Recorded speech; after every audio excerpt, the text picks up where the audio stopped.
If you want to cook at home more but you don't know where to start, I'll share with you today 10 simple but powerful tips that will instantly make you a better home cook. So let's jump in.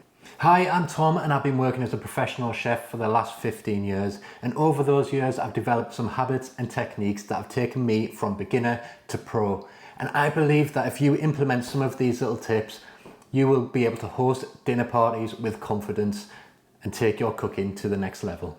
Tip number 1 is to master your knife skills. And to be a good cook, learning how to chop super fast is not important, but learning how to chop efficiently is. And part of that is becoming comfortable with your knife. So first of all, you need to learn which knives are most important to use, and I would recommend 3 knives for a beginner. One being a general cook's knife, a chef's knife, the other one being a small paring knife, and the third one being a serrated bread knife or pastry knife. You'd use the cook's knife almost every day as an all-purpose knife for general chopping, slicing, mincing and dicing. And then the paring knife comes in handy for small intricate jobs, scoring pastry, peeling vegetables, and generally just jobs you don't need a big knife for. And you'll use a serrated knife for cooking through breads, pastries, cakes and desserts. So first of all, I recommend getting comfortable with your knife in your hand. And one way to do this is with the pinch grip. It's a good place to start. Place your index finger by the handle on the blade and your thumb on the other side, and then rest the handle in the rest of your hand. And then for a good all-purpose chopping action, I recommend the rocking motion. Place the tip of the knife onto your chopping board and just gently rock the knife backwards and forwards, keeping the blade in contact with the board at all times. Next, you need to master the claw shape with your other hand, where you keep your fingers tucked in and your knuckles stick out. And that's where the blade rests up against it, so you don't cut the ends of your fingers off. And you can use this as a guide and move it along your vegetables as you are slicing. There's a whole load of tips out there on the best ways to use your knives. So do your own research and see what works for you. Being comfortable is the most important thing. Finally, you've got to make sure that your knife is sharp. A blunt knife is a dangerous knife because it can slip off your vegetables and you can very easily cut yourself like that. If you've got a sharp knife, you're less likely to slip and it's much safer to use. Tip number 2 is to make sure you read the entire recipe before you touch a single ingredient. It sounds obvious, right? But this is one of the most common mistakes made by home cooks. Recipes will often hide curveballs in the method, such as resting times, preheating the oven, tools or equipment that you might not have to hand, and the same with spices or store cupboard ingredients. So it's worth taking 60 seconds just to read through that recipe and make sure you've got everything to hand. Trust me on this, your future self will thank you. Tip number 3 is mise en place. Mise en place is a French culinary term meaning everything in its place.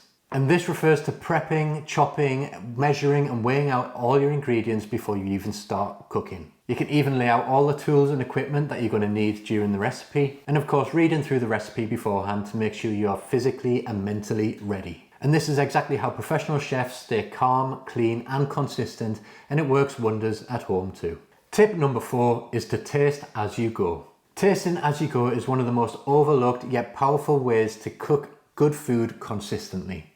Your palate is the most important tool in cooking because recipes don't always account for the saltiness, the sweetness, the spiciness of cooking. That comes down to you and your taste. So you need to be tasting it constantly so you learn exactly how you like it and what you need to add less or more of to make it to your taste. Tip number 5 is to understand heat. Understanding heat is more than just turning it on and off. You need to understand what high heat, medium heat and low heat actually does.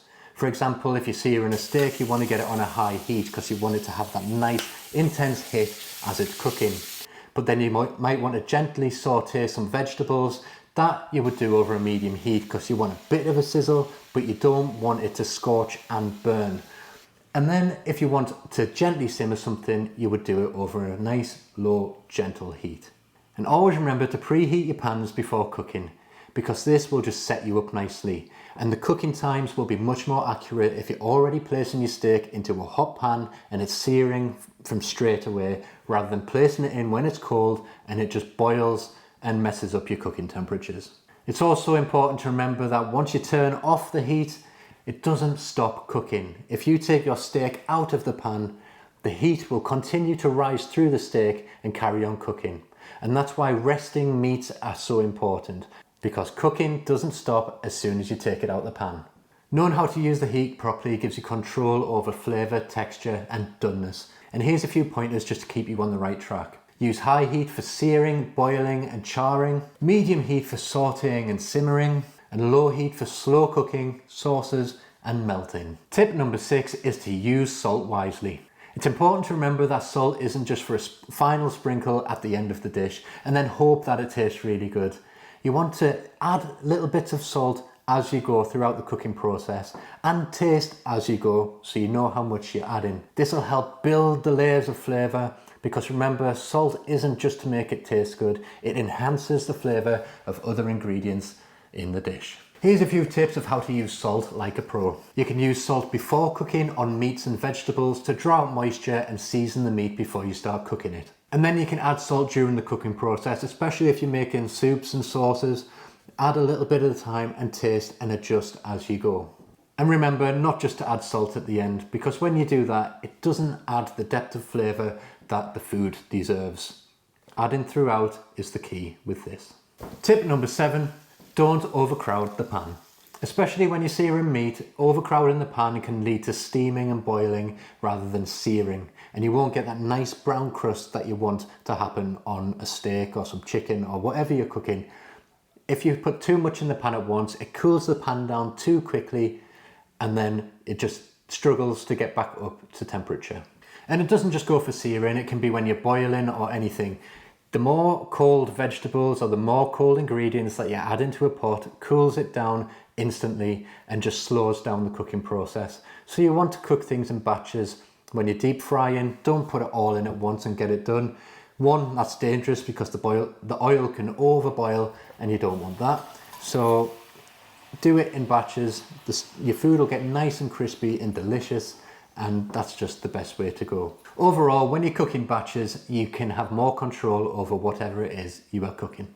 Tip number 8 is to invest in a few basic tools. You don't need a kitchen full of loads of equipment that you're probably never going to use, a bit like mine, but I'm a collector. I like to collect these kitchen things. You just need a few key items like a good set of sharp knives, a solid chopping board, a meat thermometer goes a very long way. You can check your doneness of the meat you're cooking and you know that it's going to be ready for you to eat without worrying about serving raw meat to people. And then of course you need a good, reliable set of pans. With those few items, I think you'll be pretty good to go. Tip number 9 is to clean as you go. This one sounds pretty obvious, but believe me, it's pretty easy to let things build up and not clean as you go. If you clean as you go, you've got a nice space to work in and a nice tidy mind as well, so you can see exactly what's going on with the recipe you are cooking. A couple of simple things like wiping your board down between steps or keeping a bowl next to you to put your scraps in so they're not building up all over your chopping board.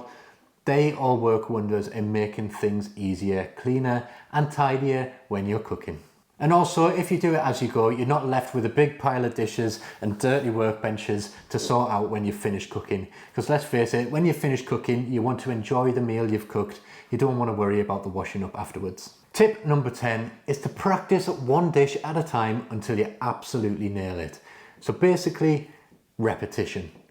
As with anything, any new skill you're learning, repetition is key. I wasn't just good at chopping when I first started. I practiced and I practiced and I practiced until it felt natural and I didn't need to think about it anymore. It's the same when you're cooking recipes. Just practice a risotto until you master the stirring technique, when to add the stock. It's all about repetition. So I recommend just picking a dish that you love and make it over and over again. And try slightly different things each time.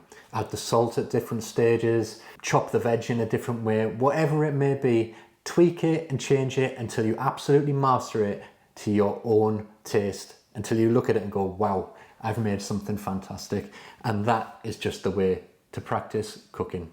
Remember, recipes are always just a guideline. Yes, most of them you can copy word for word and you'll end up with a beautiful dish. But to really master home cooking, it's about making it your own. So take that recipe, make it, then next time do it, but do something slightly different. And then eventually you've got this meal that is completely yours, and that is just what cooking is about.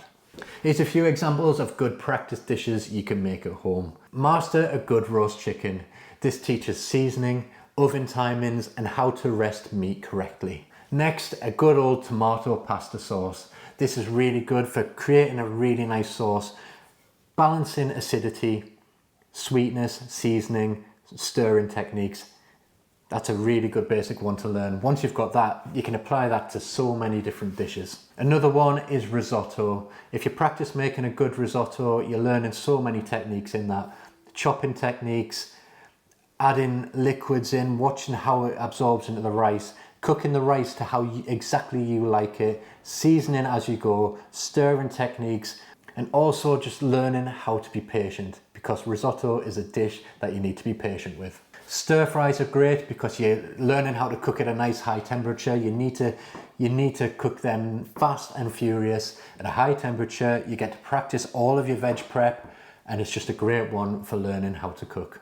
So make a dish 5 to 10 times, tweaking one thing as you go, and that's how you will really truly learn and understand cooking. I believe even if you try just 5 of these tips, you'll notice improvements in your home cooking.